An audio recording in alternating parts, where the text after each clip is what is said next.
Salut les mousquetaires, j'espère que vous allez bien. Salut tous les pêcheurs et bonjour à Julia pour qui je fais cette vidéo à sa demande. Elle cherchait une vidéo où il y a les réglages pour débuter en casting. Le casting c'est quoi? C'est ces cannes qu'on utilise soi-disant à l'envers avec le moulinet dessus. Chez nous les Européens on a inventé le spinning avec le moulinet dessous. Les Américains ont inventé le casting avec le moulinet dessus. Ou utilise plus. Il y a des moulinets avec un gros rond comme ça, c'est des gros tambours. Ceux-là, ils sont bas, on appelle ça des low profils. Ici équipés d'un petit chatteur. Alors le chatteur c'est un 14 grammes, la canne c'est une 10-30. Le moulinet, on est sur un taille 100, ça c'est pour les petits détails. Voilà, donc on va essayer de vous donner les réglages pour commencer vos premiers lancers en casting. Une chose qui est primordiale, c'est aussi la gestuelle. On n'est plus sur du spinning où quand on va jeter, bam, on va fouetter. Là, on ne fouette pas. Parce que si on fouette, on accélère notre bobine et souvent, on fait des perruques. C'est une des raisons principales. C'est plutôt un geste ample où on va accompagner le poids qui est sur notre canne, pardon, et lâcher au bon moment pour faire partir son leurre. Voilà, je vais essayer de vous expliquer tout ça en détail, en espérant que ça serve à quelqu'un. Casting, plus précisément, c'est quoi? C'est une manivelle, comme sur tous les, euh, les moulinets. C'est ici une première molette qui est accrochée à cette manivelle, que l'on va serrer en avant pour serrer le frein et desserrer en arrière. Celle-ci, elle sert, comme sur les moulinets spinning, à freiner la sortie de notre tresse quand il y a un poisson qui tire, par exemple. Souvent réglé un peu au-dessus de la rupture du fil, afin que le fil ne casse pas alors qu'on tire trop fort. On va avoir ici une deuxième molette qui est placée à l'arrière, qui peut avoir des crans ou pas de crans.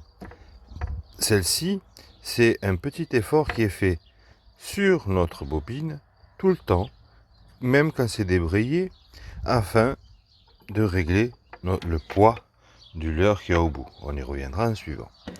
Et ici, de ce côté, on va avoir aussi une molette qui va aller de 1 à 10 pour régler le frein magnétique au centrifuge. Ça va servir en fin de lancer. La bobine elle tourne. Quand le leurre touche l'eau, quelque part, il faut que la bobine arrête de tourner. Et c'est ce frein-là qui est là pour aider à arrêter la bobine en fin de lancer. Souvent, il n'y arrive pas, mais ça aide à avoir le temps d'y mettre le pouce.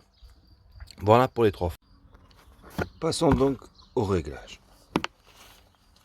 Je vais me mettre assez loin en espérant que le son fonctionne pour qu'on puisse voir l'intégralité de la canne et de mon leurre. Je pense que la longueur sera bonne. Et on va commencer par le réglage du coup de cette molette ici. Donc on est bien d'accord, quand j'appuie sur ce bouton là, ça libère la bobine, ce qui la fait tourner. Et parce que le leurre tout tire au bout du fil pour la faire tourner. Donc hop, je refais remonter. Donc ici, cette molette là, quand on va commencer, on va la serrer au maximum. Et bien souvent, quand c'est serré au maximum et qu'on appuie, ici, la bobine tourne tout doucement. Vraiment, le leurre a du mal à sortir de la canne. Nous, il faut que ça sorte légèrement. Donc du coup, il faut qu'on desserre ça petit à petit pour trouver la bonne vitesse. Hop, je rembraye et je recule. Donc, la canne à plat. Vraiment à plat. Le leurre quasiment au bout de la canne. Là, il y a un peu de marge parce que j'ai un gros nœud et je ne veux pas qu'il plante. J'appuie pour débrayer. Ce frein-là est serré au maximum. Je lâche, il ne se passe rien. Je remets mon pouce dessus et je vais desserrer 2-3 crans. Je lâche, mon leurre descend et avant qu'il touche par terre, j'ai pu remettre le pouce. Je suis réglé à la bonne vitesse pour ce poids de leurre. Je répète, je suis collé là-haut. Hop, j'ai mon nœud, voilà. Je suis collé là-haut, j'ai débrayé, je lâche, ça touche pas le sol. J'ai mis mon pouce, c'est que je suis à la bonne vitesse.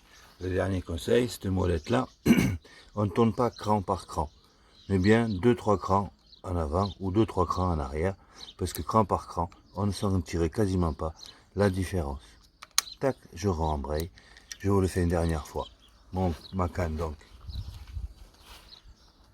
à plat, je débraye, je lâche, hop, avant que ça touche par terre, j'ai pu mettre le pouce. Donc je vous fais ça une dernière fois, et avec la gestuelle. Donc ma canne à plat, je débraye, je lâche le pouce, je rappuie, le leurre n'a pas touché le sol, j'ai pu remettre le pouce, donc on n'est pas. La gestuelle, je vais mettre qu'on voit assez loin.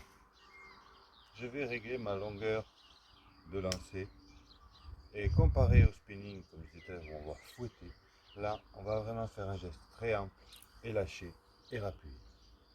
Au début, vous faites ça à cette vitesse, vous n'allez pas jeter loin et au fur et à mesure que vous gagnez en confiance, vous allez augmenter la vitesse de rotation de canne sans jamais faire de grosses accélérations afin de ne pas faire de perruque. Et la confiance viendra que petit à petit, vous pourriez jeter plus loin tout en desserrant. Dernière petite astuce, quand vous réglez ici, faites toujours 2-3 crans et non pas cran par cran parce que sinon on ne voit pas la différence. Quand vous desserrez 3 crans. Quand vous resserrez 3 crans, voire 2 crans, ça dépend des moulinets. Moi je trouve que 3 c'est bien parce qu'on peut revenir de 1, ainsi de suite. Ça dépend aussi le changement de l'heure. Donc vraiment un geste très ample. Je lâche, je rappuie et il n'y a pas de perruque. Donc voilà, j'espère avoir été clair et je vous dis à bientôt. Lancer sous la canne aussi, je tiens mon leurre comme ça, je lâche quand le leurre est là, tout en levant ma canne et je lâche la bobine, hop ça part, je rappuie.